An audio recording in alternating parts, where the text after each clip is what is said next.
The Nonprofit MBA purpose is to provide new business insights and fresh creative ideas for executive directors and their teams that will help them improve their organization. Here is your host, Stephen Halasnik. Welcome, everyone. My name is Stephen Halasnik. I'll be your host for today's Nonprofit MBA Podcast, and I am, for those of you who don't know me, co-founder of Financing Solutions. And for the last 15 years now, we are the largest provider of lines of credit to small nonprofits in the United States. And if you are interested in learning more about a line of credit for your nonprofit, please visit our website at nonprofitmbapodcast.com. And today I am very excited to be speaking with Luke Mickelson from Sleep in Heavenly Place. And, I think it's going to be a great topic today. I'm excited to hear what Luke has to say. And today it's going to be, how we grew our nonprofit to $30 million.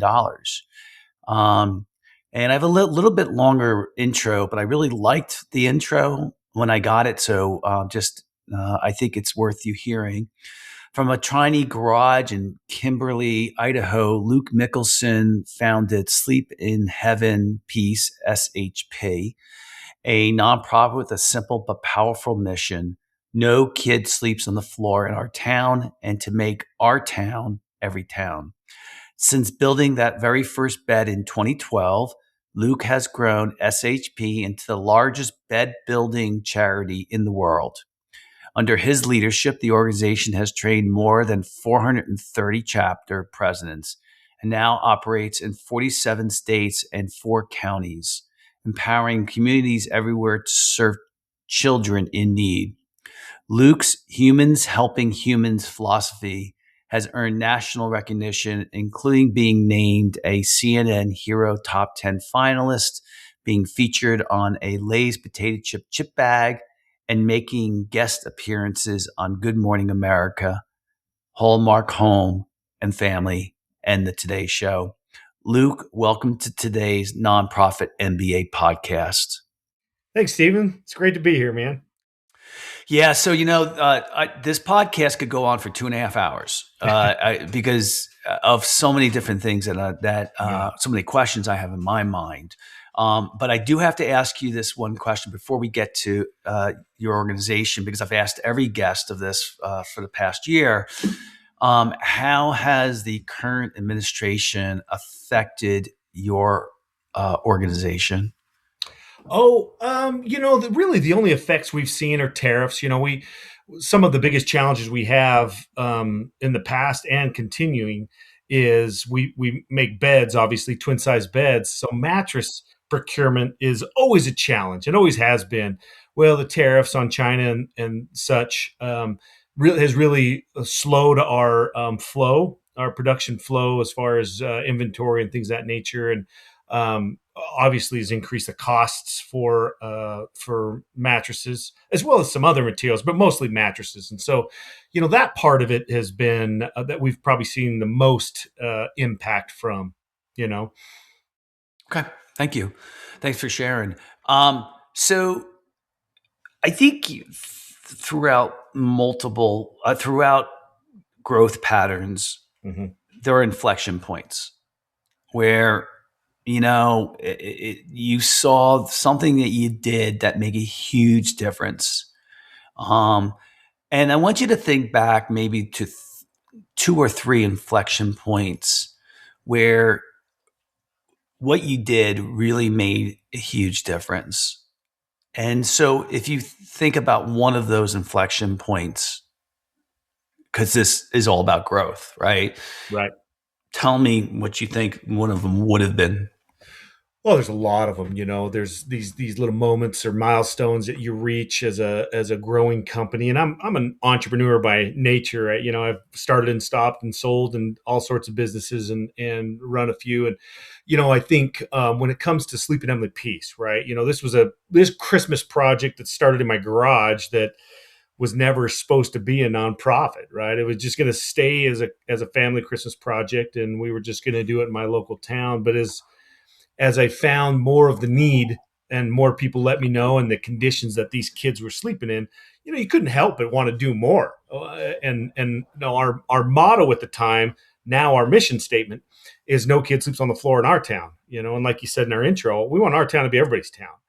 Well, I didn't know child bedlessness was such a big deal, right? So I think one of the first reflections, as you mentioned, looking back, was the moment I realized that this was much bigger than me, much bigger than my town, my state, or even my country, because we were receiving notifications, requests, applications, whatever you call it back then, from all over the place, and they were thousands of them, and so I knew we had to do more, right? I knew this could not be financed by me alone anymore, and that meant I needed to be a nonprofit. So we became a nonprofit. Then I would say, and there was a lot of other little, as other businesses grow, and can probably tell you the same, there's all the little milestones that reach. But I think probably the most significant one came 6 years later, and that's when a bunch of things culminated at the same time. But mostly, we blew up. We were viewed on a hit Facebook watch series called Returning the Favor. It was hosted by Mike Rowe, Dirty Jobs Mike Rowe. And he was going around the country highlighting nonprofits and the people that started them and what they do, and then they give them something. Well, he gave us a warehouse to use for 3 or 4 years, or paid for it rather. But the biggest thing he did was he announced it to the world what we were doing. And that episode was viewed by 10 million people. Well, from there, I mean, everybody, it seems like we had 5,000 applications over the next year or two that came from the viewership of that show.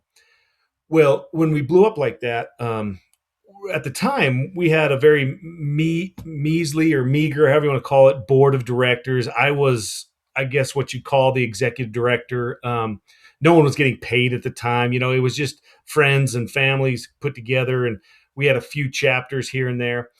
But this really ramped us up. I mean, we went from, I think we were maybe $50,000-$60,000 budget by the time that episode aired. And by the end of the year, we were almost $1 million. I mean, it just blew up. And so, by mid through that year, that's when I was selected as a CNN hero. Well, one of the benefits of being a CNN hero is they provide you and pay for you and another person to go to the Annenberg Alchemy Foundation in Los Angeles, which is nonprofit training, some world class.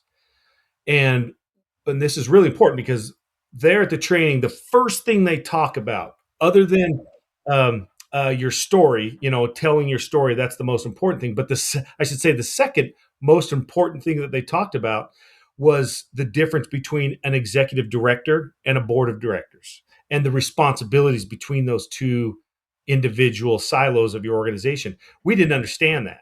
The minute we went home, we had a kind of an emergency board meeting. And we, in one day, we separated board members from executive team members, and it made all of the difference in our organization. Board meetings no longer lasted 4 hours. We actually got some things done, right? We're actually focused in the areas we needed to focus, and we knew there was something going on. There was a misstep in our management. And that was what it was. And so once we made that switch, that made all the difference in the world. So the two things you mentioned, one was the amazing press PR you got from the shows and stuff like that. That really changed the revenue. So, maybe if you were an executive director and listening, you might say it's easier said than done. But instead of trying to do all these little things to get your name out, maybe focusing at least on one thing that would be a home run if it worked. Oh, I think, we were lucky in a lot of ways, right? The Sleep in Heavenly Peace just filled a niche in the nonprofit space that wasn't being filled. When I learned and continued to learn that child bedlessness although not a real word, is actual real problem. It wasn't just in my own community; it was everywhere. And like I said before, I knew I had to do something about it, and it wasn't going to be solved by some farm kid from Idaho. This is going to be solved by people in their local towns all over the country, supporting the kids there. And so I knew I had to create some sort of platform for people that were like me, common Joes like me, to be able to do what I'm doing, but do it in their own hometown. And so, that was a big step to recognize that we need to do that. Now, let me address some things that I've learned just in the past, 5 years or so from the big announcement. Those do help you get on the map. They do help people recognize what it is that your nonprofit, in this case, what our nonprofit was doing. And because of that niche, because there was only one charity in the whole country that I knew of in North Carolina that was providing beds for kids, we were just lucky to land in a field that just wasn't saturated. Well, we have found and still continue to find the best way we've grown and continue to grow Sleep in Heavenly Peace is local and organic. We really spend a lot of marketing dollars, marketing time and research and energy on the local markets, empowering our local chapters to reach out locally. And so although the big wins, if you will, are helpful, more sustainable and substantial growth happens when we found when we spend more time helping the local chapter market and reach out to their own, if you will. So the most successful, I don't want to say industry, but the most successful type of business in the world are franchise businesses. Mm-hmm. Because everybody knows, of course, McDonald's. If you want a McDonald's franchise, you pay anywhere between $1 to $4 million. I don't even know what it is anymore. But what they bring to the table to the franchisee is the processes, the procedures, the products. It's a built-in business, mm-hmm. right? Mm-hmm. Are these other locations that you have in other states, are they a franchise type of model, so to speak, where you are providing with, this is how we get our beds, and this is how we do this, and this is how we do that, and then they're doing all the other things? Is that fair to say? It is. We didn't call it a franchise. You could probably easily call it one, and we stumbled on this just luckily. None of us. Certainly me, I've never been in the nonprofit space. I was a outside salesman, then moved into a marketing position, then eventually vice president of sales and operations in my company I was working with. But when we decided to branch out, it just made more sense business wise to let's not have them try to reinvent the wheel. We already knew how the wheel worked, and it was working fine, and worked out the bugs. And when you think about a business process, be able to buy things in bulk and resource and outsource things and that. Now, we knew that it was going to be a better model. Now, Sleep in Heavenly Peace has only one EIN number, and all of our chapters operate underneath that one EIN number. So that makes a lot of things really easy. And any nonprofit out there that might be listening that's thinking about, let's say, franchising or breaking out of their own hometown or home state, I would highly recommend that you keep that EIN number to one. I've talked to a lot of nonprofits. I do some nonprofit consulting that have allowed EIN numbers for every chapter or branch that they have, and it's just a nightmare. You lose absolute control of these processes that you've learned and adapted so well. And mission creep is a real thing in the nonprofit space, as I'm sure you know. And when you get good-hearted, wonderful, passionate people, in like our case, that walk into a room where a child's sleeping on the floor, they provide a bed, they're going to look over and see, oh, well, the child doesn't have a TV, or it doesn't have a desk, or they don't have food, or whatever. They're going to see all the need. And these good-hearted people can't help themselves. They want to go help. And so they're going to find ways to expand what they call their mission, which really is just diluting the main core business that they have. And when you have a single EIN number, you have a much tighter control over what's happening in your organization. And so it is built like a franchise. We do provide the policies, procedures, the boundaries and borders that these chapter presidents operate under. However, they do have a lot of autonomy on how often they work, where they work, how many beds they build, how many beds they want to deliver, that kind of stuff. And that's critical because, my management style, Stephen, is I think it's important that you empower your employees, right? Empowering meaning you give them responsibility and then let them work. They're going to do something different than you, and that's fine. You want that. Maybe they'll get it wrong, and maybe you had it wrong the whole time, but you give these people an opportunity to feel included and feel like they're part of this growing company. And that has been very successful for us because, especially in the nonprofit space, we go to work from 9 to 5, but in the nonprofit space, everything happens usually after 5 o'clock at night, right? So all the meetings, all the other extracurricular activities, because you're dealing with volunteers in the community that just got off work. Now they're ready to listen to you. So it's not easy work. It's there's no time off really, and you've got to really love that. But what comes with that is giving the people, the chapter presidents, the autonomy to work as fast or as slow as they can and operate within a boundary that you set. So when you had that $1 million mark, how old were you at the time? 3 years? So we started in 2012. Yeah. And it became a charity in 2014. Okay. And then 2015 was another big milestone. Because we used to just build beds one day a year. It was just, or at least around Christmas time, it was just one event. Well, in 2015, after we became a charity, mostly because we could finance it now because people were donating, we started building anytime we could. So we went from one build a year to 15, right? And the faster we built, the more we learned and blah, blah, blah. So it was 3 years later in 2018 when Mike Rowe showed up with his crew. And from then on, we went, like I said, we went from 50, 60,000 budget a year to, if we didn't hit $1 million after that first year, like the start of 2019, we were dang close. So 5 years in, about 5-6 years in, $1 million, right? Mm-hmm. But you hadn't incorporated into for the first two. So let's really say as a nonprofit, it took about 3. Yeah. And then, so you hit the $1 million mark.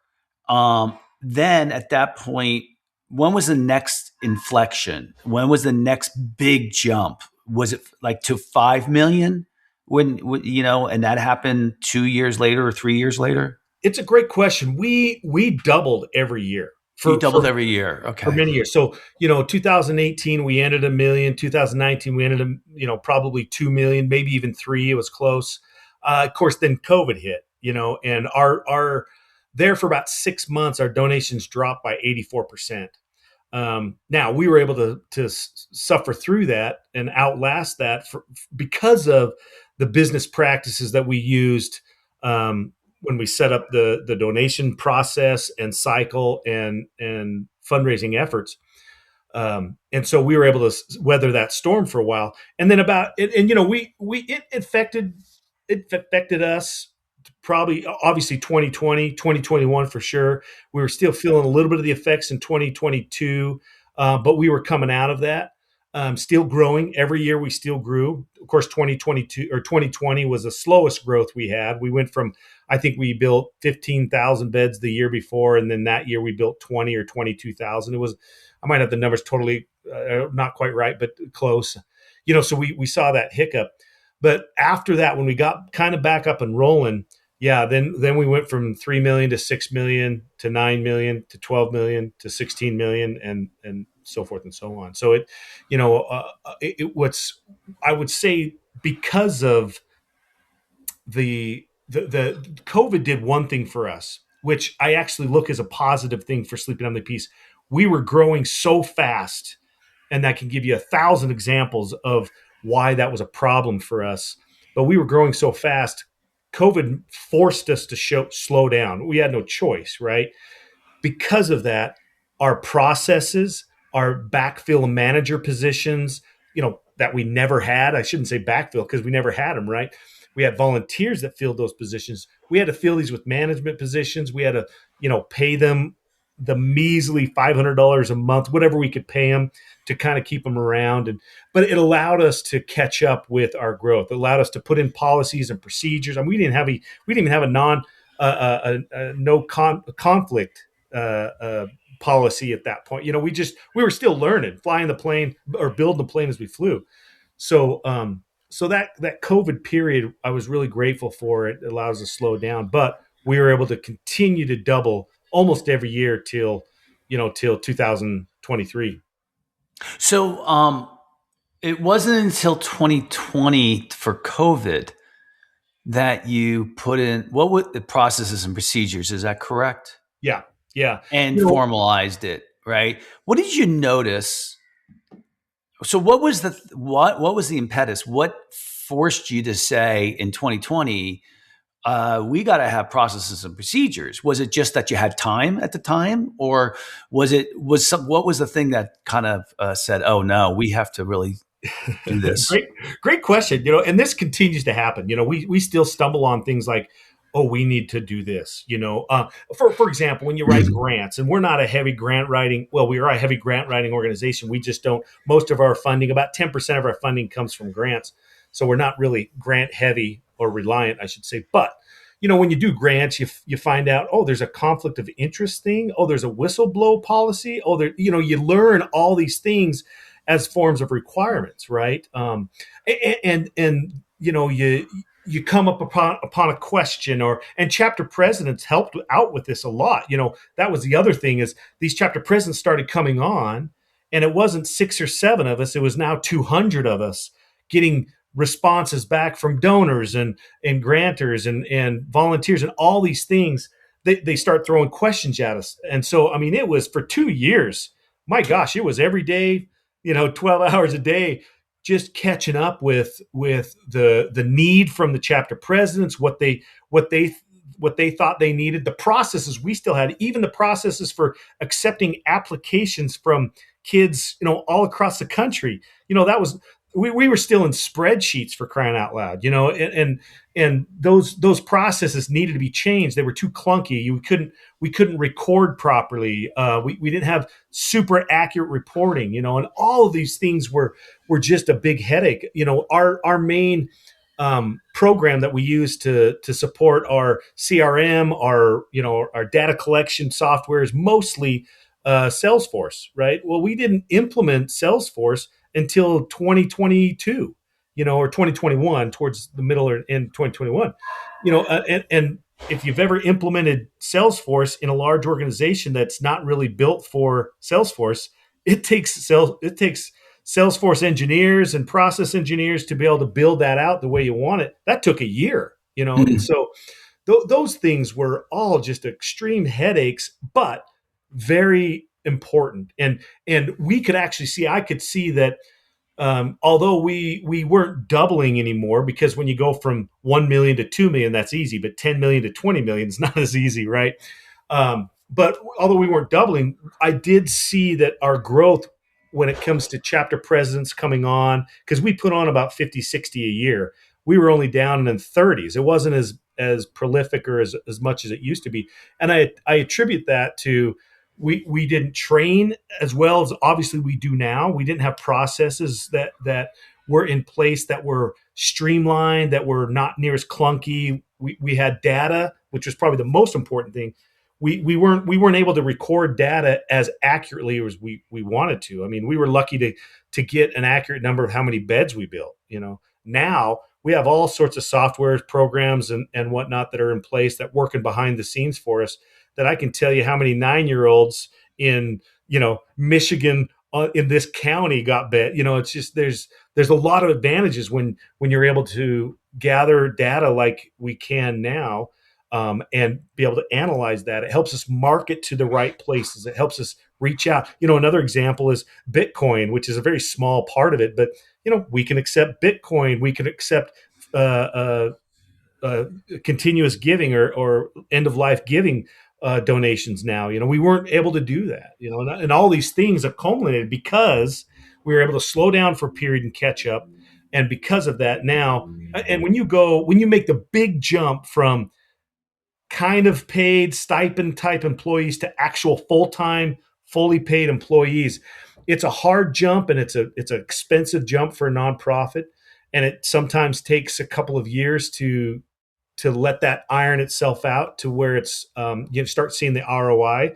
Fortunately for us, we saw that pretty quick within a year, and now our next big jump obviously is more manageable. It's going to be more employees to handle more areas and more support really to our main customer, which is our chapter presidents. From a corporation standpoint, that it's important that we continue training and bring these chapter presidents aware of keeping them out of trouble, keeping us out of trouble, but mostly supplying them with the tools that they need to be successful. That takes just more time and energy and bandwidth and personnel. Do you wish that you had put those processes and procedures in the format, those formal documents and processes and things in place earlier? Oh, 100%. We actually, back in the day, after returning the favor hit and we started growing like crazy, I was getting called by nonprofits all over the country all the time. How did you go from point A to point B? And how'd you do this? And how'd you do that? So we started, and Mike Rowe actually asked me personally if we would take some of the other nonprofits that he, showcased on the show that were struggling, if I'd help them. And I said, well, absolutely. Of course, Mike. And so we developed what we called the Passion Project. Now, it really didn't get off the ground because we were just growing so fast and our bandwidth was limited too. But we did recognize, because when people ask me, how'd you get from point A to point B? My first response was, I don't know. It just happened. But then when you start analyzing and looking at it, and I started listening to these other nonprofits and how they were answering and solving these problems and the efforts and the direction they go, it was just mind blowing to me. Why would they do that?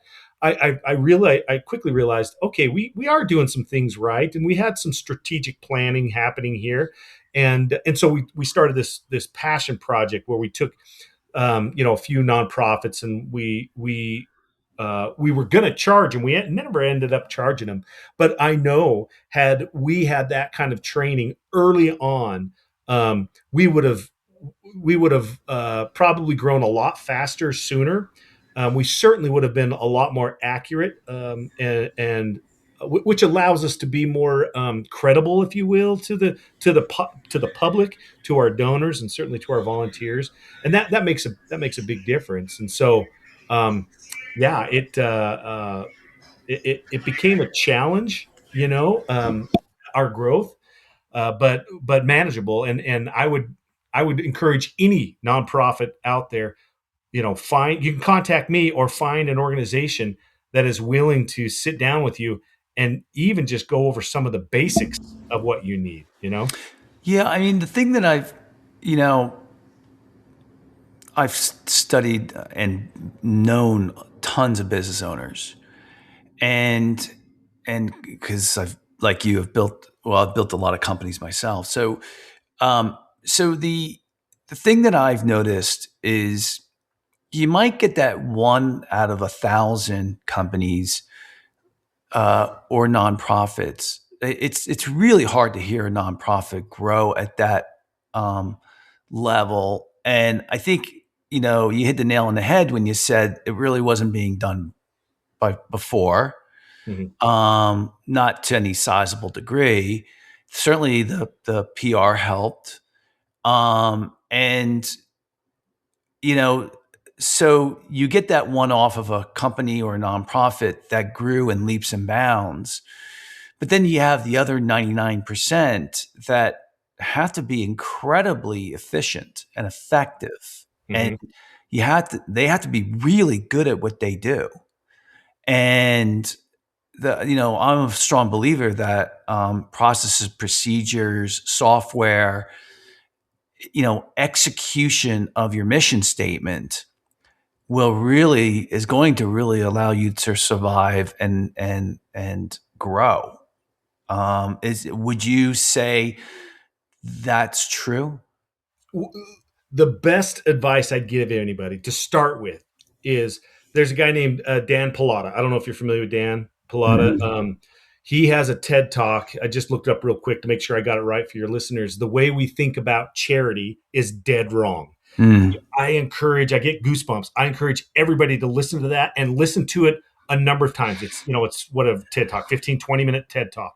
But he goes over the struggles that nonprofits have. I'll get some of these numbers wrong, but he says, from 1980 to 1990, I can't remember the time frame, but he said there were 56,000 for-profit companies that made over $1 million. In the nonprofit space, there was 178. So when you look at those numbers, why is those so dramatically different, right? And he goes over that, and it basically summarizes that nonprofits, because we all look at nonprofits dead wrong, we aren't competing at the same level. You can take a young kid, 20 years old, that creates this horrible, violent video game, right? And we put him on People magazine. We pay him $10 million for it, and he's a hero. But you get someone that, starts a soup kitchen and makes $50,000 a year, you crucify him because he should be doing this for free. It's just not fun. So the talent pool that us nonprofits have to pull from is so small. And I am just so blessed because I had friends and family, mostly friends actually, that just wanted to help, and I think inherently that slow growth had to happen that way, because had people that jumped in SHP right now with the responsibilities they have right now and do it for free or for $500 a month, they wouldn't last a month. I mean, it's a full-time job now, where back then, you just did it when you could. And that always slows the growth, but it was manageable. And I think some nonprofits want that quick, fast, I want the $1 million tomorrow. And so they either overinvest in employment and people when they can't afford to, and that's a problem. They can't catch up with whatever debt they go into to do that, or they just don't find the right people, and so it is a tricky balance. But Dan's TED Talk really goes over some of those problems that us nonprofits have to face, and at the end of the day, he said, listen, it's okay, not only okay, but it's better that you reach out and be okay and get past the stigmatism of don't pay your employees. You're a nonprofit. They should be doing this out of the kindness of their heart. No, you need to pay these people like you'd pay them if they're in a for-profit company. He says, what would you rather do? Would you rather pay a guy $50,000 and raise $100,000 for you? Or would you rather pay a guy $200,000 and raise $10 million for you? There's no question we would do that. And so it's unfortunately, it is a little bit of an optics issue that nonprofits have to deal with, especially when it comes to the public. They don't understand. And I always tell nonprofits that I consult, the first thing I tell them is, do you look at your nonprofit as a company, as a for-profit company? Oh, of course not. No, we're a nonprofit. And I said, that's your first biggest mistake. The only difference between you and a for-profit company is you don't pay taxes. That's the only difference. You got overhead, you got growth, you got margins, you have expenses and inventory. I mean, you got all the same stuff. So it's the same thing. And when you get over that stigma of a nonprofit's different, then you start treating your nonprofit like an actual business, that's when you grow. That's when you reach the levels that if you want to reach those levels, Yeah. So let me ask you this question. So from the nonprofit executive directors I talk to all the time, a lot of the mindset of the founders of the nonprofits are, and these are smaller nonprofits, so under $1 million in size, 5 million, let's say under $1 million. They got into the space because they want to help the people, the causes right that they're serving. So it's service oriented, right? But your skill set, your background has been in sales, right? And salespeople that I know, I'm a salesperson by nature too. That's why I started my first career, and they think about revenue, sales. They don't think about the bottom line. They think about revenue. How can I grow my sales? Yeah, I'm a spender. Yeah, for sure. I know what you mean. Yep. So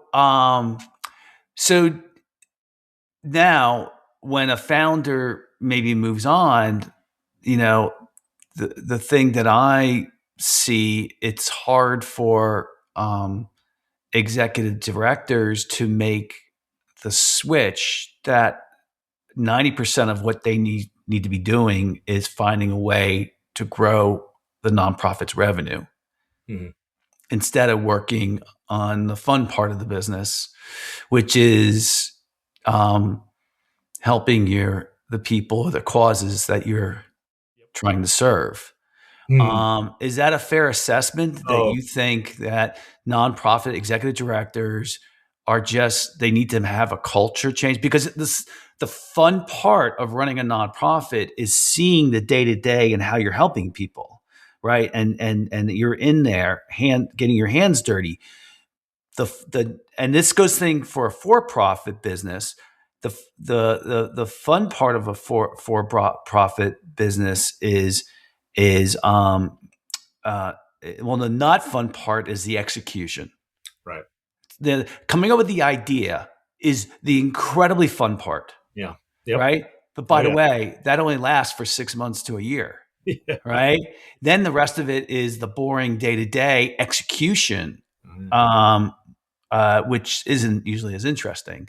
Is that a fair assessment? Oh, nail on the head. It's funny. We're actually right now in the middle of a business evaluation audit from a company that takes businesses this size and just sees where they can help, right? Where there's processes, procedures, whatnot that we can work on, and it's really interesting. Again, we're very lucky. So when I started Sleep in Heavenly Peace, a good friend of mine, a friend that I've known now for 40 years, my best friend, he obviously came and helped. Well, he was the second chapter that started, and he became eventually the chairman of the board. I became the executive director, right?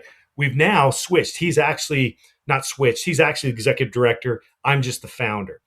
But what the differences between us are exactly what I think nonprofits and for-profits, but certainly nonprofits need. And that's it. I'm the dreamer. Most founders of nonprofits are the dreamers. They see a project or they see a need. They become extremely passionate about it, like I was and am. And so it's go. What can I do? How many people can I reach? It is growth, massive growth, and everything under the sun that's going to make you do that. Where we're not very good at is the stabilization and the reality check of making those dreams a potential possibility and obviously implement them, right? So the structure or the foundation of a dreamer, you need to have that guy or gal. You need to have that person that comes in and I didn't worry so much about expenses. You're right. I'm a salesman. I worry about what do I have to do to get more business. In this case, get more revenue coming in so I can reach more kids. That is a must. If you don't have that in your organization, you're going to die. That's a growth focus, right? But if you don't have someone that says, okay, but we've got to pay for that, right? We've got to produce policies and procedures and standards and managing policies that will allow us to reach those points eventually, right? And those two people, man, you've got to be really, really close, tight knit, and a lot of trust.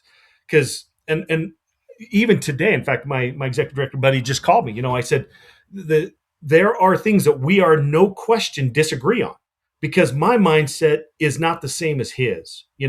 He's got to implement the dream. He's got to make sure that it's funded, that support is there, policies there. We're in the right, legally in the right realm.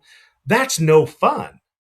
It might be fun for him. I look at that as I'd rather jump off a cliff, than spend time doing that. My time is much more valuable going out and talking to Ford Motor Company so we can work with their employees and build tens of thousands more beds, right? So the nail on the head, I can't stress this enough. For you executive directors, certainly you founders out there, for both of you, listen, it's okay to recognize you each have very good skill sets. And the founder, especially, in my experience that I've dealt with founders, they are the visionaries. And that's good. You need to have that visionary onward and upward. So it's not necessarily, Stephen, a change in culture. I would probably call more of a change in management style. Because like for us, our chapter presidents, the only currency they get, the only payment they get is the joy and satisfaction of completing the mission. And that's where someone like the dreamer and the founder that has that passion, that understands, that's how he was paid years ago, he fuels that fire for those volunteers. Now, you've got managers, you've got employees, you've got all these other things that are working behind the scenes. They might not touch a bed. They might not go into a child's room, but they're helping the people that do. So that takes a different management style, a different personality. It's very hard. I've found for me, it's very hard to let go of some of that, especially where you were an executive director as a founder for a while, and now you're just a founder, or you've taken on a different role. It is healthy to have an organization have that managerial shift. You don't want to shift your culture, right? Because your culture is what got you where you're at. Your culture is what is the fuel that is feeding your volunteers. It's the fuel that's feeding your chapter presidents, in our case, who happen to be our greatest salesman. You got to keep that culture, but you got to have someone that's able to and has the skills and the ability to work through those, what I consider mundane processes. They love it, but able to manage in a different shift than a founder. Well, it's good stuff. I learned a lot. Thank you, Luke, for kind of sharing what you learned as well. That's all the time we have today. I just want to leave one comment I would have is the thing I found in the 40 years that I've been doing business has been, don't use the word processes and procedures, because everybody hates processes and procedures. Good point. I switched my vernacular when into best practices, because people like hearing about best practices and learning about best practices but people don't like following processes and procedures. So if you make that switch, that's one thing that I've learned that might help you as well. Great tip. I'd like to thank everybody for listening today, and I'd like to very much thank Luke Mickelson from Sleep in Heavenly Peace for coming on today's podcast. If you like today's podcast, please feel free to share it with a friend, and also subscribe on your favorite podcasting app. I mean, this is our 8th year of doing this, and our guests are so good. If you just listen to them and listen to the podcast, I think you'll just learn a lot. And what's nice is if you take a big learning experience you need to do and break it down to little parts, it makes it easier to implement and digest. And I think that's what the Nonprofit MBA Podcast does. So if you do need if you're looking into a line of credit for your nonprofit, please feel free to visit our website at nonprofitmbapodcast.com. And Luke, if anybody wants to get in touch with you, how would they go about doing that? Absolutely. So a couple of different ways. You can learn about our mission and Sleep in Heavenly Peace by visiting shpbeds.org. There's a lot of ways that you can, learn about what's going on, raise awareness. That's my biggest goal in life now, is just raising awareness about this problem.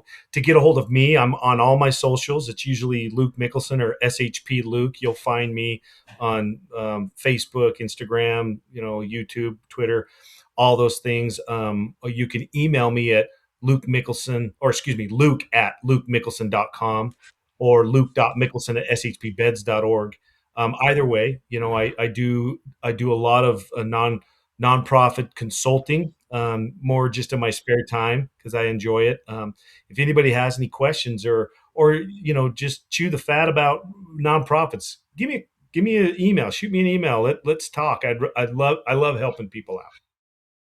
Yeah, and that same vernacular as well. I would say if after you listen to today's podcast, if there's any improvements that you think I need to make as a host, and also anything that you want to hear on future podcasts, please drop me an email at steveh@financingsolutionsnow.com. Again, it's steveh@financingsolutionsnow.com.